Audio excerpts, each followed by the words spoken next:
കഥയുടെ തുടക്കത്തിൽ തന്നെ തമിഴ്നാട്ടിലെ ഒരു ഉൾഗ്രാമത്തിൽ ജീവിക്കുന്ന പൊന്നിയമ്മയ്ക്കും കറുത്തസ്വാമിക്കും അവരുടെ 3 ആൺമക്കളെ കൂടാതെ ഒരു പെൺകുട്ടി കൂടി ജനിക്കുകയാണ്. അവരുടെ മൂത്ത മകനായ രായനാണ് തൻ്റെ കുഞ്ഞി പെങ്ങളോട് കൂടുതൽ സ്നേഹമുള്ളത്. അവൻ തന്നെയാണ് അവൾക്ക് ദുർഗ എന്ന പേരുമിടുന്നത്. അങ്ങനെ ഒരു ദിവസം പട്ടണത്തിലേക്ക് പോയ തൻ്റെ അച്ഛനും അമ്മയും വീട്ടിലേക്ക് മടങ്ങി വരാത്തത് കൊണ്ട് രായൻ കൈക്കുഞ്ഞായ തൻ്റെ അനിയത്തിയെയും 2 അനിയന്മാരെയും കൊണ്ട് അച്ഛൻ്റെ കൂട്ടുകാരനായ മുത്തുസ്വാമിയുടെ വീട്ടിലേക്ക് വരും. അങ്ങനെ അവർ മുത്തുസ്വാമിയുടെ വീട്ടിൽ കിടന്നുറങ്ങുമ്പോഴാണ് കൈക്കുഞ്ഞായ ദുർഗയെ മുത്തുസ്വാമി മക്കളില്ലാത്ത ഒരാൾക്ക് കൊടുക്കാൻ പ്ലാൻ ഇട്ടിരിക്കുന്നു എന്ന് അയാൾ പുറത്തുനിന്ന് പറയുന്നത് രായൻ കേൾക്കുന്നത്. മുത്തുസ്വാമി അകത്തേക്ക് വന്ന് രായന്റെ കയ്യിലിരുന്ന ദുർഗയെ പിടിച്ചു വാങ്ങാനായി ഒരുങ്ങുമ്പോഴേക്കും അവിടെ ഇരുന്ന അരിവാളെടുത്ത് ദുർഗയെയും തൻ്റെ കുഞ്ഞനിയന്മാരെയും രക്ഷിക്കാനായി രായൻ അയാളെ വെട്ടിക്കൊന്ന ശേഷം തൻ്റെ അനിയന്മാരെയും അനിയത്തിയെയും കൊണ്ട് ഒരു ലോറിയിൽ കയറി അവിടെ നിന്ന് രക്ഷപ്പെടും. അങ്ങനെ അടുത്ത ദിവസം ലോറി ടൗണിലെത്തുമ്പോഴാണ് ലോറി ഡ്രൈവറായ സെൽവണ്ണൻ ലോറിയിലിരിക്കുന്ന രായനെയും രായന്റെ അനിയന്മാരെയും കാണുന്നു.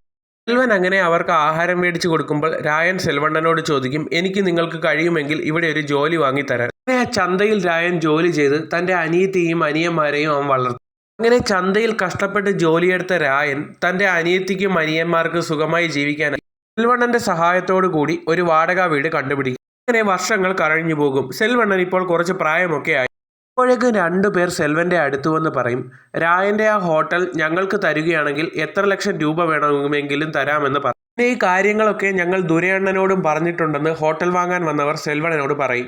എന്നാൽ അപ്പോഴേക്കും രായന്റെ 2ാമത്തെ അനിയൻ അങ്ങോട്ടേക്ക് വരും. മര്യാദയ്ക്ക് നിങ്ങളുടെ ഹോട്ടൽ ഞങ്ങൾക്ക് എഴുതി തന്നോ, എത്ര ലക്ഷം രൂപ വേണമെങ്കിലും തരാം, ദുരയണ്ണൻ പറഞ്ഞിട്ടാണ് ഞങ്ങൾ ഇങ്ങോട്ടേക്ക് വന്നതെന്ന് അവർ അവനോട് പറയും.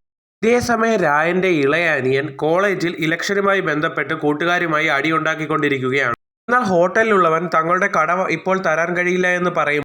രായന്റെ അനിയനോട് ചൂടാവും. അവൻ അവിടെ ഇരിക്കുന്ന ബിയർ ബോട്ടിലെടുത്ത് അവരുടെ തലയടിച്ച് പൊട്ടിക്കും. എന്നാൽ അപ്പോഴേക്കും രായന്റെ അനിയന്റെ കാമുകി അങ്ങോട്ടേക്ക് വന്നു, ഈ തല്ലും പിടിയായിട്ട് നടന്നോ, നമ്മുടെ കാര്യമൊന്നും നോക്കണ്ട എന്നും പറഞ്ഞ് അവനോട് ദേഷ്യപ്പെട്ട് അവിടെ നിന്ന് പോകും. മേഖല അവിടെ നിന്ന് നേരെ രായന്റെ ഹോട്ടലിലേക്ക് വന്ന് രായനോട് പറയും, അണ്ണൻ അറിയാമല്ലോ, അണ്ണന്റെ 2ാമത്തെ അനിയനുമായി ഞാൻ സ്നേഹത്തിലാണ് എന്ന്. അവൻ ബാറിലൊക്കെ പോയി അടിയുണ്ടാക്കി നടക്കുകയാണ്, അണ്ണൻ അവനെ ഒന്ന് ഗുണദോഷിക്കണം എന്ന് പറയും. കടയിൽ ജോലി ചെയ്യുന്ന ഇളയ അനിയനോട് രായൻ പറയും, അവൻ കടയിലൊന്നും ശ്രദ്ധിക്കാതെ നാട്ടുകാരുമായി തല്ലുണ്ടാക്കി നടക്കുകയാണ്, അവൻ ഇങ്ങ് വരട്ടെ എന്ന്. അപ്പോഴേക്കും 2ാമത്തെ അനിയൻ കടയിലേക്ക് വരും. രായൻ അവനെ വിളിച്ച്, നീ മര്യാദയ്ക്ക് നടന്നോണം, നിന്റെ തല്ലും പിടിയൊക്കെ നിർത്തിക്കോണം എന്നും പറഞ്ഞ് വഴക്ക് പറയും. ജോലിയൊക്കെ കഴിഞ്ഞ് രായൻ തൻ്റെ 2 അനിയന്മാരെയും കൊണ്ട് വീട്ടിലേക്ക് വരും. അപ്പോഴേക്കും തൻ്റെ ചേട്ടന്മാരെയും പ്രതീക്ഷിച്ചുകൊണ്ട് ദുർഗ അവിടെ ഇരിപ്പുണ്ടായിരുന്നു. എന്നിട്ട് അവർ എന്നത്തെയും പോലെ 4 പേരും കൂടി ഒരുമിച്ചിരുന്ന് ഭക്ഷണം കഴിക്കും. എന്നാൽ അടുത്ത ദിവസം രാവിലെ തന്നെ സെൽവണ്ണൻ രായനെ കാണാൻ വന്ന ശേഷം പറയും, നിന്റെ 2ാമത്തെ അനിയൻ ഇന്നലെ ബാറിൽ വെച്ച് അടിയുണ്ടാക്കി. ദുരയണ്ണൻ പറഞ്ഞു വിട്ട ആളുകളുമായാണ് അവൻ അടിയുണ്ടാക്കിയത്, നമുക്ക് എന്തായാലും ഒന്ന് പോയി ദുരയണ്ണനെ കാണാമെന്ന് പറയും. അങ്ങനെ രായനും സെൽവണ്ണനും കൂടി ദുരയെ കാണാനായി പോകും. എന്നാൽ ഇതേ സമയം ദുരയണ്ണനും ദുരയണ്ണന്റെ ശത്രുവായ സേതുരാമനും തങ്ങളുടെ ഗുണ്ടാ പിരിവിനെ പറ്റി സംസാരിച്ച് കോംപ്രമൈസ് ആവുകയാണ്. അങ്ങനെ ആ മീറ്റിംഗ് കഴിഞ്ഞ് ദുരയണ്ണന്റെ വീട്ടിൽ നിന്ന് സേതുരാമൻ ഇറങ്ങുമ്പോഴേ രായനും സെൽവണ്ണനും കൂടി തന്റെ 2ാമത്തെ അനിയൻ ഉണ്ടാക്കിയ പ്രശ്നത്തെക്കുറിച്ച് പറയാനായി ദുരയണ്ണന്റെ അടുത്തേക്ക് വരും. ദുര പറയും, നിന്നെ ഓർത്താണ് നിന്റെ അനിയനെ ഞാനൊന്നും ചെയ്യാത്തത്, അവന്റെ അവസാനത്തെ വാണിംഗ് ആണ്, നിനക്ക് ഞാൻ മുൻപൊരു വാണിംഗ് തന്നപ്പോൾ നീ നന്നായില്ലേ, അതുപോലെ അവനോട് നന്നാവാൻ പറയണമെന്ന് പറയും. അങ്ങനെ അത് സംസാരിച്ച് സോൾവ് ആക്കി അവർ 2 പേരും പുറത്തേക്ക് വരുമ്പോഴേക്കും ദുരയുടെ പുതിയ ഗുണ്ടായ ഒരുത്തൻ രായനോട് വെറുതെ തട്ടിക്കയറും. അപ്പോഴേക്കും ദുര അവനെ അടുത്ത് വിളിച്ച ശേഷം പറയും, വെറുതെ അവനോട് പ്രശ്നമുണ്ടാക്കാൻ പോകണ്ട, അവൻ നീ വിചാരിക്കുന്ന പോലൊരാളല്ല എന്ന് പറയും. എന്നിട്ട് രായൻ വീട്ടിലേക്ക് വരുമ്പോൾ ദുർഗ പറയും, തല്ലുണ്ടാക്കിയ വിഷയത്തിൽ ചേട്ടനെ പോലീസുകാർ പിടിച്ചുകൊണ്ടുപോയെന്ന്. രായൻ ഉടനെ പോലീസ് സ്റ്റേഷനിലേക്ക് ചെല്ലുമ്പോൾ അനിയന്റെ കാമുകിയായ മേഖലയും അവിടെ ഉണ്ടായിരുന്നു. എന്നാൽ പോലീസുകാരൻ രായനോട് പറയും, ഈ കേസിൽ FIR ഇട്ട് പോയി രായ, ഇനി എന്തെങ്കിലും ചെയ്യണമെങ്കിൽ ആ കേസ് തന്ന ആള് കേസ് വാപ്പസ് വാങ്ങണമെന്ന് പറയും. രായൻ അങ്ങനെ തന്റെ അനിയൻ അടിച്ചവനെ കാണാനായി ഹോസ്പിറ്റലിൽ ചെന്ന് അവനോട് ആ കേസ് പിൻവലിക്കണമെന്ന് പറയും. എന്നാൽ രായൻ മര്യാദയ്ക്ക് പറയുമ്പോൾ ഈ കേസ് താൻ പിൻവലിക്കില്ല എന്ന് അവൻ പറയും. എന്നാൽ അപ്പോഴേക്കും പാവം പോലെ ഇരുന്ന രായന്റെ ഭാവവും മട്ടുമൊക്കെ മാറി, കേസ് പിൻവലിച്ചില്ലെങ്കിൽ നിന്നെ ഞാൻ കൊന്നു കളയുമെന്ന് പറയും. അങ്ങനെ അത് പേടിച്ചവൻ കേസ് പിൻവലിക്കാമെന്ന് സമ്മതിക്കും. അതിൽ നിന്ന് രായൻ സ്റ്റേഷനിലേക്ക് വന്ന് തന്റെ അനിയനെ ജയിലിൽ നിന്ന് ഇറക്കും. എന്നാൽ അപ്പോഴേക്കും മണിമേഖല അവനോട് പറയും, നീ കേസും തല്ലുമായൊക്കെ നടന്നോ, നമ്മളെ കാര്യമൊന്നും നോക്കണ്ട എന്ന്. എന്നാൽ അവൻ അപ്പോൾ മണിമേഖലയോട് ദേഷ്യപ്പെടും. എന്നാൽ ഇതേ സമയം സിറ്റി കമ്മീഷണറായി ജഗന്നാഥൻ ചാർജ് എടുക്കുകയും ദുരയെയും സേതുമാധവനെയും എങ്ങനെയെങ്കിലും ഒതുക്കാനാണ് കമ്മീഷണറുടെ പ്ലാൻ. അതിന് അവരെ തമ്മിലടിപ്പിക്കണമെന്ന് കമ്മീഷണർ തന്റെ സബോർഡിനേറ്റ്സിനെ വിളിച്ച് പ്ലാൻ ചെയ്യുകയാണ്. അങ്ങനെ ഒരു ദിവസം മണിമേഖല രായന്റെ ഏറ്റവും ഇളയ അനിയനോട്, നിനക്ക് നിന്റെ ചേട്ടന്മാരിൽ ആരെയാണ് ഇഷ്ടമെന്ന് ചോദിക്കുമ്പോൾ രായണ്ണനോട് എനിക്ക് സ്നേഹം എന്നതിലുപരി ഒരു റെസ്പെക്റ്റ് ആണ്, പക്ഷേ 2ാമത്തെ ചേട്ടനും ഞാനും ഫ്രണ്ട്സിനെ പോലെയാണ് എന്നവൻ പറയും. അങ്ങനെ അവർ സംസാരിച്ചു കൊണ്ടിരിക്കുമ്പോഴേക്കും ദുർഗ കടയിലേക്ക് വരും. എന്നാൽ രായൻ ദുർഗയോട് പറയും, ഞാൻ നിനക്ക് കല്യാണം നോക്കുകയാണ്, നിനക്ക് ആരെങ്കിലും ഇഷ്ടമുണ്ടെങ്കിൽ പറഞ്ഞോളാൻ പറയും. എന്നാൽ എനിക്ക് ആരെയും അങ്ങനെ ഇഷ്ടമൊന്നുമില്ല, ചേട്ടൻ ഇഷ്ടപ്പെട്ട ഒരാളെ എനിക്ക് കണ്ടുപിടിച്ച് തന്നാൽ മതി എന്ന് അവൾ പറയും. ഇതേ സമയം രണ്ടാമത്തെ അനിയൻ കാമുകിയായ മേഖലയുടെ അടുത്ത് ചെന്ന് താൻ പോലീസ് സ്റ്റേഷന്റെ മുന്നിൽ വെച്ച് ദേഷ്യപ്പെട്ടതിന് അവളോട് സോറി ചോദിക്കും. എന്നാൽ അടുത്ത ദിവസം രാവിലെ ഏറ്റവും ഇളയ അനിയനെ പോലീസുകാരും രാഷ്ട്രീയക്കാരും ഒരു വണ്ടിയിൽ പിടിച്ചുകൊണ്ടുപോയ ശേഷം പറയും, മേഖലയുടെ മകനെതിരെ നീ ഇലക്ഷന് നിന്നാൽ നിന്നെ കൊന്നു കളയുമെന്ന് പറയും. അടുത്ത ദിവസം രാവിലെ കമ്മീഷണറും എസ്ഐയും കൂടി ദുരയും സേതുമാധവനും തമ്മിൽ അടുപ്പിക്കാൻ എന്തെങ്കിലും വഴിയുണ്ടോ എന്നും പറഞ്ഞ് സിറ്റിയിലൂടെ കറങ്ങി നടക്കും. എന്നാൽ തിരികെ വീട്ടിലെത്തിയ രായന്റെ ഇളയ അനിയൻ, കോളേജിൽ ഇലക്ഷന് നിന്ന് കളഞ്ഞാൽ എന്നെ കൊന്നു കളയുമെന്നും പറഞ്ഞ് അവർ പേടിപ്പിച്ചു. എനിക്ക് ഇലക്ഷന് നിൽക്കണം, ചേട്ടൻ എന്തെങ്കിലും ചെയ്യണമെന്ന് രായനോട് പറയും. എന്നാൽ രായൻ പറയും, അവരൊക്കെ വലിയ ആളുകളാണ്, നീ ഇലക്ഷനൊന്നും നിൽക്കണ്ട എന്ന് പറയും. അപ്പോഴേക്കും ഇളയവന്റെ അടുത്തേക്ക് രണ്ടാമത്തെ ചേട്ടൻ എത്തിയിട്ട് പറയും, നീ എന്തിനാ രായണ്ണന്റെ അടുത്ത് പറഞ്ഞത്, എൻ്റെ അടുത്ത് പറഞ്ഞിരുന്നെങ്കിൽ ഞാൻ അവിടെ വന്ന് അവന്മാരെയൊക്കെ അടിച്ചൊതുക്കുമല്ലോ എന്ന് പറയും. എന്നാലും രായണ്ണൻ പറഞ്ഞത് കൊണ്ട് തന്നെ ഇളയവൻ ഇലക്ഷന് നിൽക്കണ്ട എന്ന് തീരുമാനിക്കും. എന്നാൽ അടുത്ത ദിവസം രാവിലെ ഗുണ്ടാ നേതാവായ സേതുരാമൻ തന്റെ ഭാര്യയോട് വഴക്കിട്ട് തന്റെ ചിന്ന വീട്ടിലേക്ക് പോകാനായി ഒരുങ്ങുമ്പോഴേ വളരെയധികം ഗുണ്ടകൾ സേതുരാമന്റെ വണ്ടി ആക്രമിക്കും. എന്നാലും സേതുരാമനോടൊപ്പം ഉണ്ടായിരുന്നവർ അവന്മാരെ അടിച്ചോട്ടിക്കും. സേതുരാമനെ ആക്രമിക്കാൻ വന്ന ഗുണ്ടകൾ അവിടെ നിന്ന് ഓടി കമ്മീഷണറുടെ അടുത്തേക്ക് വന്ന് പറയും, ആറ് പറഞ്ഞതുപോലെ ഞങ്ങൾ അവനെ ആക്രമിച്ചു എന്ന്. നേതാവായ സേതുരാമനെയും ദുരയും തമ്മിലടിപ്പിച്ച് അവരെ ഇല്ലാതാക്കാനായിരുന്നു കമ്മീഷണറുടെ ലക്ഷ്യം. ായ ഇവന്മാരും ഇനി ബാക്കി വേണ്ട എന്നും പറഞ്ഞ് കമ്മീഷണർ അവന്മാരെയും വെടിവെച്ച് കൊന്ന ശേഷം എസ്ഐയോട് പറയും, ഇപ്പോൾ സേതുരാമൻ വിചാരിക്കും സേതുരാമനെ ആക്രമിച്ചത് ദുരയുടെ ആൾക്കാരാണ് എന്ന്. അവർ തമ്മിൽ ഫൈറ്റ് ആവുമ്പോൾ എന്തായാലും ഒരുത്തൻ തീരും, അതുകൊണ്ട് നമ്മൾക്ക് ഒരുത്തന്റെ കാര്യം മാത്രം നോക്കിയാൽ മതിയല്ലോ എന്ന് കമ്മീഷണർ എസ്ഐയോട് പറയും. പിന്നെ അവരുടെ കയ്യിൽ നിന്ന് രക്ഷപ്പെട്ട് തന്റെ സെറ്റപ്പിന്റെ അടുത്ത് വന്ന സേതുരാമൻ പറയും, ആ ദുരയുടെ ആൾക്കാരായിരിക്കും എന്നെ കൊല്ലാൻ വന്നത് എന്ന്. അതൊക്കെ കഴിഞ്ഞ് അടുത്ത ദിവസം രായന്റെ അനിയത്തി ദുർഗയെ പെണ്ണ് കാണാനായി കുറച്ചു പേർ അവരുടെ വീട്ടിലേക്ക് വരും. പയ്യൻ സർക്കാർ ജോലിക്കാരനായത് കൊണ്ട് തന്നെ അവർ സ്ത്രീധനമായി കുറച്ചധികം പണം വേണമെന്ന് പറയും. എന്നാൽ രായൻ പറയും, ഞങ്ങൾക്കുള്ളതെല്ലാം അവൾക്ക് തന്നെയാണ്, എൻ്റെ ഹോട്ടലും അവളുടെ പേരിൽ എഴുതി തരാമെന്ന് പറയും. എന്നാൽ തൻ്റെ ചേട്ടന്മാർ കഷ്ടപ്പെട്ടുണ്ടാക്കിയ എല്ലാ സ്വത്തുക്കളും തൻ്റെ കല്യാണത്തിന് വേണ്ടി ചെലവഴിക്കാൻ പോവുകയാണ് എന്ന് കേൾക്കുമ്പോൾ ദുർഗയ്ക്ക് ചെറിയ വിഷമമാകും. എന്നാൽ അന്ന് രാത്രി രായന്റെ അനിയന്മാർ രായനോട് വന്ന് ചോദിക്കും, എല്ലാ സ്വത്തുക്കളും ദുർഗയ്ക്ക് കൊടുത്താൽ നമ്മൾ എങ്ങനെ ജീവിക്കും ചേട്ടാ എന്ന്. അപ്പോൾ ദുർഗയും വന്ന് പറയും, എല്ലാം എനിക്ക് തന്നാൽ നിങ്ങൾക്കും ജീവിക്കണ്ടേ ചേട്ടാ എന്ന്. എന്നാൽ രായൻ പറയും, നിങ്ങളെയും കൊണ്ട് ഇങ്ങോട്ടേക്ക് വരുമ്പോൾ എൻ്റെ കയ്യിൽ ഒന്നും തന്നെ ഉണ്ടായിരുന്നില്ലല്ലോ, പോയതെല്ലാം ഞങ്ങൾ വീണ്ടും ഉണ്ടാക്കും, അതോർത്ത് നീ വിഷമിക്കേണ്ട എന്ന് ദുർഗയോട് പറയും. അടുത്ത ദിവസം മേഖലയുടെ അച്ഛൻ രായന്റെ അനിയനോട് വന്ന് ചോദിക്കും, നിന്റെ പെങ്ങൾക്ക് സർക്കാർ ജോലിക്കാരനെയാണല്ലോ നിങ്ങൾ കണ്ടുപിടിച്ചിരിക്കുന്നത്, ഒരു ജോലിക്കും പോകാത്ത നിനക്ക് ഞാൻ എങ്ങനെ എൻ്റെ പെണ്ണിനെ കല്യാണം കഴിപ്പിച്ച് തരുമെന്ന് ചോദിക്കും. എന്നാൽ ദേഷ്യം വന്ന അവൻ മേഖലയുടെ അച്ഛനെ തല്ലി ഓട്ടിക്കും. എന്നിട്ട് അവൻ ബാറിൽ വന്ന് ബോധം പോകുന്നതുവരെ മദ്യം കുടിക്കുകയാണ്. SI കമ്മീഷണറെ വിളിച്ച് സിറ്റിയിൽ എന്തോ പ്രശ്നം നടക്കാൻ പോവുകയാണ് എന്ന് പറയും. എന്നാൽ കമ്മീഷണർ അവരോട് പറയും, നിങ്ങൾ അതിൽ ഡയറക്റ്റായി ഇടപെടേണ്ട, എല്ലാം നോക്കി നിന്നാൽ മാത്രം മതി എന്ന് പറയും. അതേസമയം സേതുരാമൻ ബാറിലിരുന്ന് മദ്യം കുടിക്കുകയായിരുന്ന ദുരയുടെ മകനെ കൊല്ലാനായി ആളുകളെ ബാറിലേക്ക് അയക്കും. എന്നാൽ അപ്പോഴേക്കും ബാറിലിരുന്ന് മദ്യം കുടിക്കുകയായിരുന്ന രായന്റെ അനിയന്റെ അടുത്തേക്ക് മണിമേഖല വന്നിട്ട്, നീ എന്തിനാണ് എൻ്റെ അച്ഛനെ അടിച്ചത്, നിനക്ക് എന്നെ കല്യാണം കഴിക്കണമെന്നൊന്നുമില്ലേ, നീ എൻ്റെ അച്ഛനെയും അടിച്ച് കള്ളം കുടിച്ചിങ്ങനെ നടന്നോളൂ എന്നും പറഞ്ഞ് അവന്റെ മുഖത്തൊരടിയും കൊടുത്ത് അവൾ അവിടെ നിന്ന് പോകും. ഇത് കണ്ട് ചിരിക്കുകയായിരുന്ന ദുരയുടെ അനിയനുമായി രായന്റെ അനിയൻ വഴക്കാകും. എന്നാൽ ദുരയുടെ അനിയനാണ് അവനെന്ന് രായന്റെ അനിയനും അറിയില്ലായിരുന്നു. എന്നാൽ അപ്പോഴേക്കും ദുരയുടെ അനിയനെ കൊല്ലാനായി സേതുരാമൻ പറഞ്ഞയച്ചവരും അങ്ങോട്ടേക്ക് വരും. പിന്നെ ബാറിൽ വെട്ടും കുത്തുമായി വലിയ അടിയാകും. ഇതൊക്കെ കഴിഞ്ഞ് ബാറിൽ മരിച്ചു കിടക്കുന്നവരുടെ ഇടയിലേക്ക് കമ്മീഷണറും SIയും വരും. എന്നാൽ കുത്തുകൊണ്ട് കിടക്കുന്ന ദുരയുടെ മകൻ മരിച്ചിട്ടില്ലായിരുന്നു, ഇവനൊന്നും ജീവിച്ചിരിക്കേണ്ടവനല്ല എന്ന് പറഞ്ഞ് കമ്മീഷണർ SIയോട് അവനെ അങ്ങ് കൊന്നു കളഞ്ഞേക്കാൻ പറയും. എന്നാൽ ഇതിനുശേഷം കുത്തുകൊണ്ട് തിരികെ വീട്ടിലേക്ക് പോവുകയായിരുന്ന രായന്റെ അനിയൻ ബോധം കെട്ട് കമ്മീഷണറുടെ കാറിന്റെ മുന്നിൽ വന്ന് വീഴും. അവനും ആ ഗുണ്ടകളുടെ കൂട്ടത്തിൽപ്പെട്ട ഒരാളാണെന്നും പറഞ്ഞ് കമ്മീഷണർ വന്ന് അവന്റെ ഫോട്ടോ എടുത്ത ശേഷം അവിടെ നിന്ന് പോകും. പിന്നെ അവിടെ നിന്ന് എണീച്ച് തിരികെ വീട്ടിലേക്ക് വന്ന ചേട്ടന് ദുർഗ മരുന്ന് വെച്ച് കൊടുക്കുമ്പോഴേക്കും രായൻ അങ്ങോട്ടേക്ക് വന്ന് പറയും, അവിടെ ദുരയണ്ണന്റെ മകനെ ബാറിൽ വെച്ച് ആരോ കുത്തിക്കൊന്നു എന്ന്. അപ്പോഴേക്ക് രായന്റെ അനിയൻ പറയും, ഞാൻ തല്ലുണ്ടാക്കിയവരുടെ കൂട്ടത്തിൽ അവനും ഉണ്ടായിരുന്നോ എന്ന് അറിയില്ല എന്ന് പറയും. അങ്ങനെ അവർ പേടിച്ച് നിൽക്കുമ്പോഴേക്കും ദുരയണ്ണൻ രായന്റെ ഫോണിൽ വിളിച്ച ശേഷം പറയും, നിന്റെ ഇളയ അനിയൻ എൻ്റെ മകനെ കൊന്നു, അതിക്ക് നിന്റെ ഇളയ അനിയനെ എനിക്ക് തന്നേക്ക്, അല്ലെങ്കിൽ നിങ്ങളെ കുടുംബം അടച്ച് എല്ലാവരെയും കൊന്നുകളയുമെന്ന് പറയും. രായന്റെ അനിയനെ വിളിച്ചുകൊണ്ടുവരാൻ ഗുണ്ടകളോട് പറഞ്ഞ ശേഷം ദേഷ്യത്തിൽ ദുര വീട്ടിലിരിക്കുമ്പോഴാണ് രായൻ ഒരു കത്തിയുമായി അങ്ങോട്ടേക്ക് വന്ന് ദുരയുടെ ആളുകളെ എല്ലാം ഇടിച്ചിടുന്നത്. രായനോടൊപ്പം അവന്റെ 2 അനിയന്മാരും ഉണ്ടായിരുന്നു. അവന്മാരെല്ലാവരെയും അവിടെ ഇട്ട് ഇടിച്ച് കൊന്ന ശേഷം തങ്ങൾക്ക് ജീവിക്കാൻ വേണ്ടി ഗുണ്ടാ നേതാവായ ദുരയെയും അവിടെ വെച്ച് തന്നെ കൊല്ലും. തിരികെ വീട്ടിലെത്തിയ രായൻ തൻ്റെ അനിയനെ ഭിത്തിയിൽ പിടിച്ച് ചേർത്ത ശേഷം പറയും, നിന്നെ കാരണമാണ് ഇതൊക്കെ ഉണ്ടായത്, നീ എൻ്റെ ചോരയായിപ്പോയി, അല്ലായിരുന്നെങ്കിൽ നിന്നെയും കൊന്നനെ എന്ന് പറയും. അല്ല, അടുത്ത ദിവസം രാവിലെ ഒന്നും സംഭവിക്കാത്തതുപോലെ എന്നും രാവിലെ ആ ഹോട്ടലിലേക്ക് പോകുന്ന പോലെ രായനും അനിയന്മാരും ഹോട്ടലിലേക്ക് പോകും.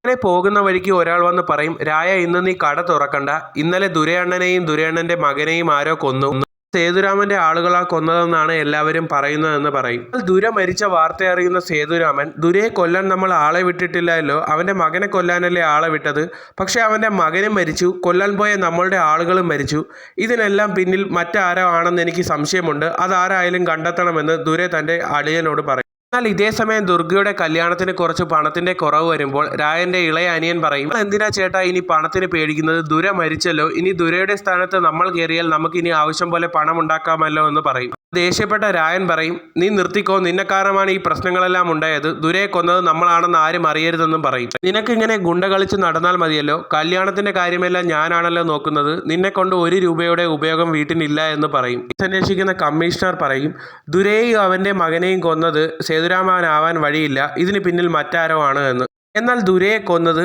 രായനാണോ എന്ന് സംശയമുണ്ടായിരുന്ന സേതുരാമൻ രായനെ വിളിച്ച്, എനിക്ക് നാളെ നിന്നെ കാണണമെന്ന് പറയും.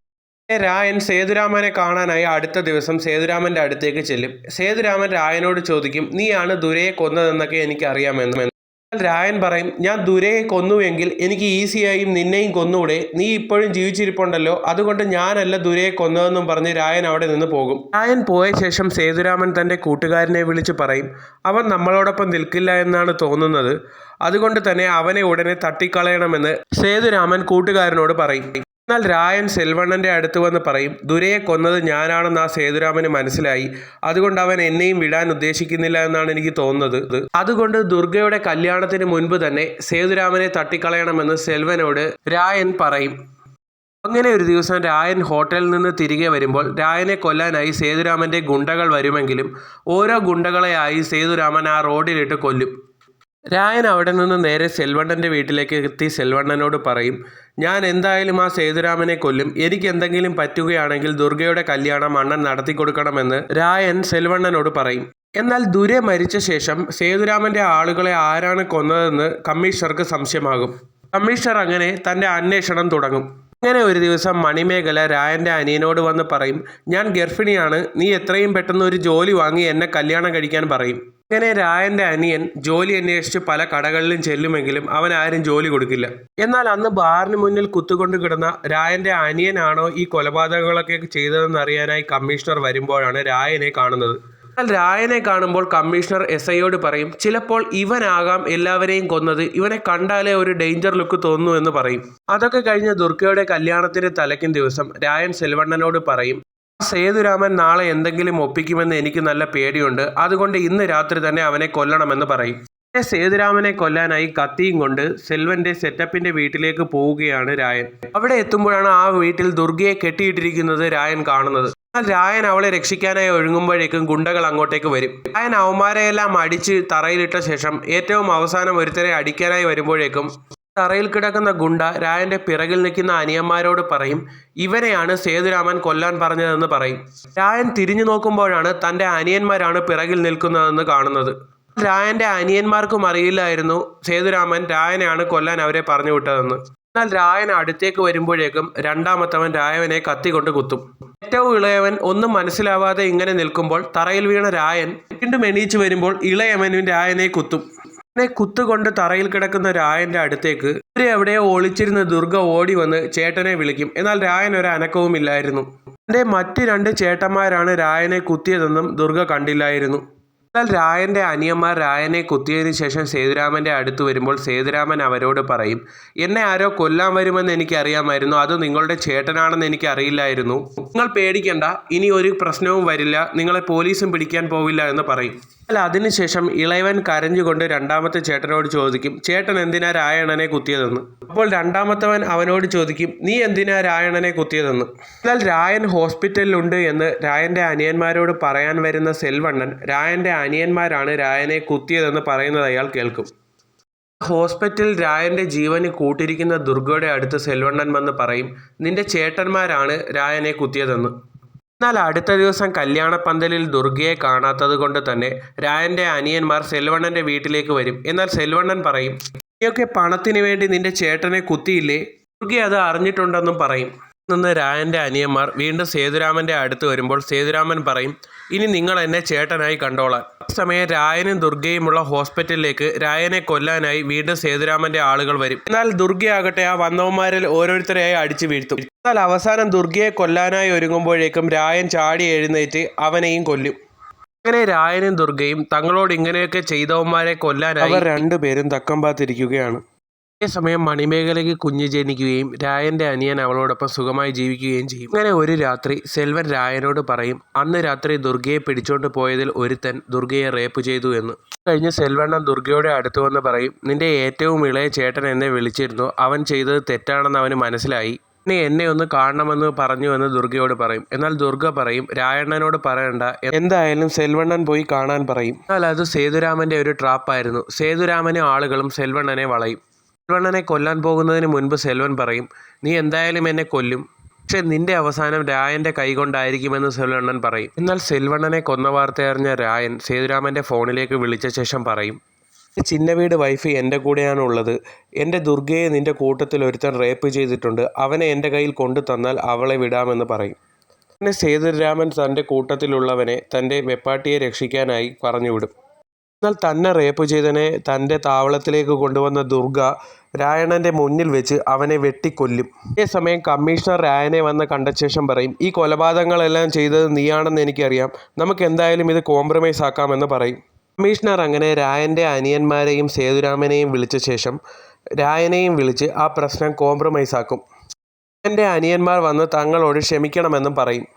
അങ്ങനെ കോംപ്രമൈസ് ആക്കിയ ശേഷം അവരുടെ നാട്ടിലെ ഉത്സവം നടക്കുന്നതിനിടയിൽ രായണനെ എന്തിനാ ചേട്ടാ കുത്തിയതെന്നും പറഞ്ഞ് ദുർഗ ഒരു കത്തിയും കൊണ്ടുവന്ന് തൻ്റെ ഇളയ ചേട്ടനെ അവിടെ വെച്ച് കുത്തിക്കൊല്ലും. ഇത് കാണുന്ന രായൻ്റെ രണ്ടാമത്തെ അനിയനും സേതുരാമനും ദുർഗയെ അറ്റാക്ക് ചെയ്യാനായി വരുമ്പോൾ രായൻ ദുർഗയെ അവിടെ നിന്ന് സേഫായി രക്ഷപ്പെടുത്തും. അതിനുശേഷം കലിപൂണ്ട രായൻ തന്നെ കൊല്ലാൻ നിൽക്കുന്നവരുടെ അടുത്തേക്ക് വാളുമായി വരും.